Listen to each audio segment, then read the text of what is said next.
గత 7 ఏళ్లలో రాష్ట్రం అతలాకుతలం అయిపోయి ఒక రాక్షస పాలనలో ఈ రాష్ట్రంలో ఉన్నటువంటి ప్రజలందరూ కూడా ఎంతో భయాందోళనకు గురయ్యి ఎన్నో చిత్రహింసలు, ఎన్నో హత్యలు, ఎన్నో అత్యాచారాలకు పాల్పడినటువంటి ఈ రాష్ట్రం మరి త్రిమూర్తులైనటువంటి అంటే సాక్షాత్తు ఆ భగవంతులు ఎవరైతే ఉన్నారో త్రిమూర్తులు, ఒకరు నరేంద్ర మోడీ గారు, మరి చంద్రబాబు నాయుడు గారు, అదేవిధంగా ఉప ముఖ్యమంత్రి పవన్ కళ్యాణ్ గారు, వీరందరూ కూడా ఒక త్రిమూర్తుల్లాగా ఏర్పడి ఈ రాష్ట్ర అభివృద్ధి కోసం ఏకదాటిగా నిలిచి ఏదైతే ఇన్ని అరాచకాలు, అత్యాచారాలు, హత్యలు, ఎన్నో దాడులు జరిగినటువంటి ఈ రాష్ట్రాన్ని, ఈ రాష్ట్రం ముక్కలు ముక్కలుగా చీలిపోయినటువంటి ఇట్లాంటి ఈ ఘోరమైన బతుకుని ఈ రోజు మళ్ళీ ఒక చెక్కదారిలో నిలబెట్టినటువంటి ఈ ఎవరైతే ముగ్గురు ఉన్నారో ఈ కూటమి ప్రభుత్వానికి చెందినటువంటి ముందుగా అందరూ కూడా చప్పట్లు తెలిపి ఈ ఒక్క సంవత్సరం విజయోత్సవ సభకి మనం మొదలుకొని పెడుతున్న వాళ్ళందరూ తెలియజేయాలని కోరుకుంటున్నాం చరిత్రలో. ఎందుకంటే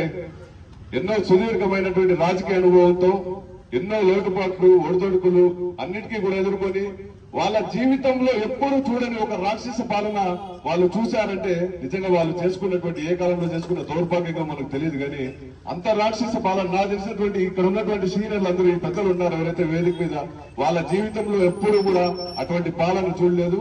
మరి వీరందరూ కూడా మదనపల్లి నియోజకవర్గంలో ఏకదాటిగా నిలబడి ఏదైతే మదనపల్లి ఎన్నో అన్యాయాలకు, అక్రమాలకు పాల్పడుతుందో గత 5 ఏళ్ల పాలనలో, ఈసారి అందరూ కూడా చెయ్యి కలిపి ప్రతి ఒక్కరూ కూడా ఈ మదనపల్లి అనేది తిరిగి మళ్ళీ వాళ్ళు ఏదైతే పాత రోజుల్లో ఎలాగ సస్యశ్యామలంగా కలకల్లాడుతుందో మదనపల్లిని, అదే మదనపల్లి తిరిగి చూడాలని ఒక లక్ష్యంతో ప్రతి ఒక్కరూ కూడా కష్టపడి ఈరోజు మదనపల్లి సీటుని ఎన్డీఏ ప్రభుత్వంలో నిలబెట్టారంటే ఈ ఘనత ఈ వేదిక ముందు ఉన్న ప్రతి ఒక్క పెద్దలకి దక్కుతుందని నేను చెప్తున్నాను.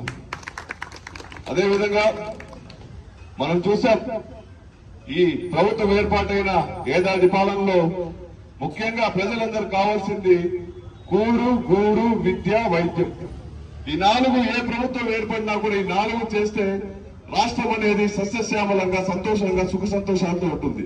కూడు, గతంలో 5 రూపాయలకి అన్నా క్యాంటీన్ అని ఒక మధ్యాహ్న భోజనం, అదేవిధంగా రాత్రి భోజన సదుపాయం ఏర్పాటు చేస్తే 5 రూపాయలకి మీరు నమ్ముతారన్నప్పుడు ఆశా చాక్లెట్ కూడా రాదు ఈ కాలంలో. అట్లాంటి పేదల కోసం కడుపు నిండా అన్నం పెట్టే ఒక పథకాన్ని ఎత్తివేసి రాష్ట్రాన్ని ఒక ఆకలి దేశంగా మార్చినటువంటి ఘనత గత ప్రభుత్వానికి. మళ్ళీ మన ప్రభుత్వం వచ్చిన తర్వాత వెంటనే అన్నా క్యాంటీన్ ఏర్పాటు చేశారు.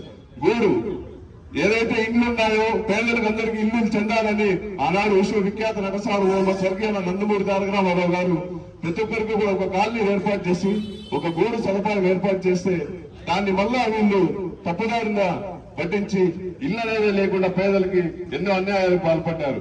మళ్ళీ ఇప్పుడు ప్రభుత్వం ఏర్పాటైన తర్వాత ఎన్డీఏ ప్రభుత్వం ఈరోజు టిక్కో ఇళ్లు కావచ్చు, ఇలాగా అందరికీ కూడా ఒక గూడు అనే సదుపాయం ఏర్పడింది. మరి విద్య దీనికి వస్తే విద్యలో ఎన్నో అక్రమాలు, ఈ అమ్మఒడి అంటారు, ఎవరికి సరిగ్గా డబ్బులు వేయరు, చదువుకునే పిల్లలకి బుక్కులు, ఆఖరికి వాళ్ళకి వచ్చే మధ్యాహ్న భోజన పథకంలో చిక్కీ అంటే బర్ఫీ అంటారు మన పక్క, దానికి కూడా జగన్మోహన్ రెడ్డి ఫోటోలు వేసి ఎంత అంటే విద్యలో ఉండేవారికి ఒక పార్టీ ముద్ర వేశారు. అలాంటి దరిద్రాన్ని పోగొట్టి ఈరోజు డొక్కా సీతమ్మ అనే ఒక పథకం ఏర్పాటు చేసి, అంటే మనమందరూ చూస్తాం గత ప్రభుత్వంలో వాళ్ళ ముద్రలు వాళ్ళ పార్టీకి సంబంధించినటువంటి అన్ని వాళ్ళు ప్రమోట్ చేసుకుంటే మనం ఎప్పుడు కూడా అట్లాంటి ప్రభుత్వం కాదు ఎన్డీఏ ప్రభుత్వం. ఈరోజు ఏం చేశారు, డొక్కా సీతమ్మ అని అంటే ఆమె పేరు కూడా తెలియదు మన ఎవరికి. అలాంటి వాళ్ళు అంటే ఎందరో ఆనిముత్యాలు ఉంటారు, అందరికీ వాళ్ళ గురించి గొప్పతనం మనకు తెలియదు. మరి వాళ్ళ గొప్పతనం మనకు తెలియజేసేలాగా డొక్కా సీతమ్మ పథకం అని మధ్యాహ్న భోజన పథకం తీసుకొచ్చారు. ఇక లాస్ట్ కి వైద్యం చూస్తే ఆనాడు మహమ్మారి కరోనా సమయంలో మాస్కులు కూడా ఇవ్వలేనటువంటి పరిస్థితి. ఒక దళిత డాక్టర్ ని అన్యాయంగా విధుల్లో నుంచి తొలగించి ఆయనంతటా ఆయన ఆత్మహత్య చేసుకునేలాగా భయపెట్టారంటే అంత ఘోరమైనటువంటి పరిపాలన. ఈ రోజు చూస్తే మీరు ఎక్కడైనా గవర్నమెంట్ హాస్పిటల్లో ఒక చిన్న టాబ్లెట్ కావాలంటే వెంటనే పెద్ద ఎవరు సూపరింటెండెంట్ అనే డాక్టర్ స్పందించి ఈ రోజు వాళ్ళందరికీ వైద్య సదుపాయాలు ఇస్తున్నారంటే నిజంగా చాలా గర్వంగా ఉంది. ప్రతి ఒక్కరు కూడా ఈ కూటమి ప్రభుత్వంలో పనిచేసిన తర్వాత ఈ రోజు అందరూ తలెత్తుకొని తిరుగుతున్నారంటే నరేంద్ర మోడీ గారు, నారా చంద్రబాబు నాయుడు గారు, పవన్ కళ్యాణ్ గారు.